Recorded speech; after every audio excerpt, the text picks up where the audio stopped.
Research का आधार टीकाकरण, संक्रमण फैलने की रफ्तार, लॉकडाउन और सोशल डिस्टेंसिंग है। कोरोना की तीसरी लहर का खतरा ओमिक्रॉन ने काफी हद तक बढ़ा दिया है। गणितज्ञों की कैलकुलेशन के आधार पर जनवरी में इस लहर में तेजी आने का अनुमान लगाया गया है। ये दावा दुनिया भर के डेटा पर रिसर्च के बाद किया गया है। इस रिसर्च में ओमिक्रॉन के इन्फेक्शन की मियाद से लेकर अल्फा और डेल्टा वेरिएंट से इसकी तुलना की गई है। कहा जा रहा है कि भारत में मकर संक्रांति के आसपास ओमिक्रॉन पीक पर पहुंच सकता है। कोरोना की पहली और दूसरी लहर के आंकड़ों पर गणितीय अध्ययन के बाद अनुमान लगाया गया है कि ओमिक्रॉन जनवरी 2022 के मध्य तक अपना असर दिखा सकता है और ये तेजी से फैलने वाला हो सकता है। दूसरी लहर के बाद कैगल साइट पर दुनिया भर का डेटा अपलोड हुआ था और इससे लिए गए आंकड़ों पर रिसर्च के बाद नए अनुमान जारी किए गए हैं। इस रिसर्च का आधार टीकाकरण, संक्रमण फैलने की रफ्तार, लॉकडाउन और सोशल डिस्टेंसिंग है। इसमें देखा गया कि वायरस के म्यूटेशन से पहले तक अक्टूबर-नवंबर में तीसरी लहर आने की आशंका जताई जा रही थी।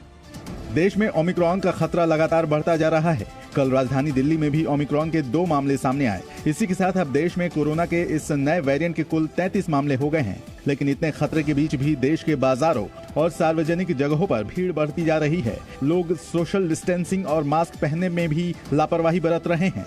एक तरफ जहां देश में कोरोना के नए वेरिएंट का खतरा बढ़ता जा रहा है, वहीं भारत भी कोरोना के खिलाफ इस जंग में अपनी तैयारी में जुटा हुआ है। अभी तक देश में कुल 133 करोड़ से ज्यादा वैक्सीन के डोज लगाए जा चुके हैं। सिर्फ शनिवार को ही 81 लाख से ज्यादा वैक्सीन के डोज लगाए गए थे।